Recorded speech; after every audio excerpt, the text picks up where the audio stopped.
Clube do Remo perde para o Fluminense, situação no Z4 pode piorar. Será que poderia ter sido diferente? Bem que o RemoCast te conta.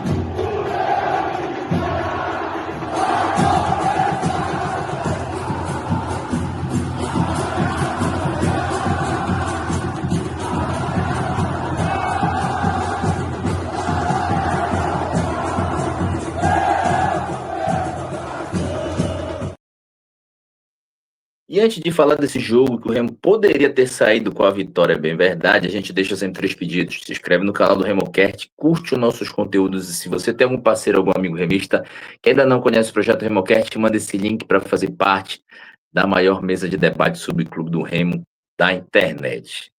Não é que eu estou exagerando, né? Podia ter saído com a vitória, o Remo não foi bem, né?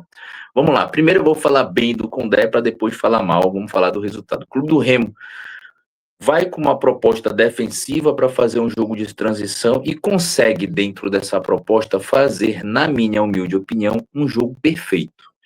Se defendeu bem, não teve grandes problemas, é verdade que o Rangel fez algumas defesas, mas ali o Remo teve um certo controle daquilo que estava fazendo. O jogo era mais do Fluminense, né, tinha iniciativa, mas o clube do Remo fazia, dentro da sua proposta de jogo, aquilo, conseguia executar a sua estratégia definida. E aí consegue, numa jogada rápida, fazer o gol 1-0 com o Jajá, né? E termina ali o primeiro tempo. Eu acho que até esse momento o Clube do Remo foi muito bem na partida, né? Segurou, controlou o jogo, tudo legal. O Fluminense também não foi bem na partida, né? Via de um jogo desgastado ali contra o time argentino da Libertadores, como me falhou o nome agora, e foi para o segundo tempo, né? E aí eu acho que começam os problemas do Clube do Remo no segundo tempo, que eu divido em 2, né? Primeiro, eu dou ponto para o Condé porque faz uma arma estratégia e consegue executar, e agora vem para a parte das críticas. A segunda parte do jogo, o Clube do Remo continua ali fazendo o trabalho, mas para quem estava assistindo na televisão, e se você concorda comigo, coloca lá nos comentários, eu concordo com o que o Igor está falando. Era visível que determinados jogadores estavam cansados. Era visível que essa proposta de ficar defendendo saída de transição, e a gente errou muitas transições nas poucas oportunidades que tivemos, ia cansar os jogadores, né? E aí o que começa? Demora para o Léo Condé mexer no time. Muita demora para o Léo Condé mexer no time, ver. Eu sinto que ele não tem confiança em alguns atletas, eu sinto isso. Mas não tem jeito, tem que mudar, porque não adianta você botar um cara bom que já não consegue mais chegar na bola, né?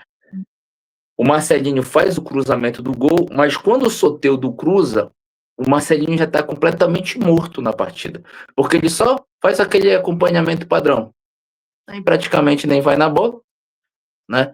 Deixa o cara cruzar com a maior facilidade do mundo e o Hulk se antecipa ao Tchamba, na minha opinião, é a terceira não, no caso foi a segunda, mas ele, na minha opinião, também vai errar no terceiro gol. Deixa o Hulk se antecipar, assim como deixou o Carboneiro se antecipar contra o Internacional, gol do Fluminense, né? Aí o que acontece? Depois de tomar o gol, o que ele faz? Tira o Marcelinho para botar o Galhardo. Só depois que sai o gol, ele tira o cara que está cansado. Então são essas coisas do Condé que não dá para entender. Não tem confiança no Matheus Alexandre? É um ponto que a gente tem. Mas não adianta deixar o cara cansado. Aí saiu o gol, tirou o cara. Não adiantou. Aí a Inês era morta a partir desse momento. E isso é um ponto. A demora do Condé para mexer. Segundo ponto também, além da demora, acho que tem erro do Condé nessa questão, os atletas que entram. Como eu disse em um outro vídeo, o time do Remo ele é limitado, ele tem até um limite. Eu acho até que o Léo Condé consegue explorar bem esse limite, apesar desse negócio de demorar para mexer, que é um negócio que a gente fala há muito tempo. Mas vamos lá. O Aleph Manga entrou, não disse a que veio. O Galhardo entrou, não disse a que veio.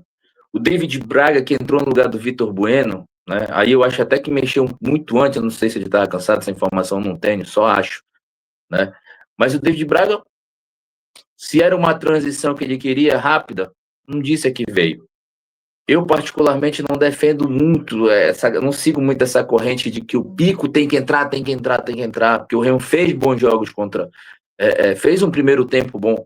Mas, porra, se a proposta é se defender, já tinha ali 20 minutos, eu acho que antes da saída do gol do Fluminense, o nosso melhor defensor, ele tinha que estar em campo. Porque o David Braga não estava dando a transição que ele pensou que fosse dar.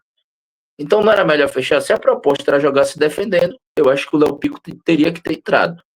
Nesse jogo, eu acho que não podia não ter entrado. Né? Então, são essas questões. Faz o primeiro tempo bacana? Faz. Uma estratégia bacana? Faz. Mas depois você tem que também ter a capacidade, a competência de fazer as devidas alterações, tomar as devidas decisões, vendo que o jogo está acontecendo. Se tinha jogador cansado, tinha que colocar. Né? Se eu estou com uma proposta defensiva e o cara que eu coloquei para fazer uma transição não fez, é mexer de novo. Né? Fora o fato que o David Braga passou tempos e tempos sem entrar.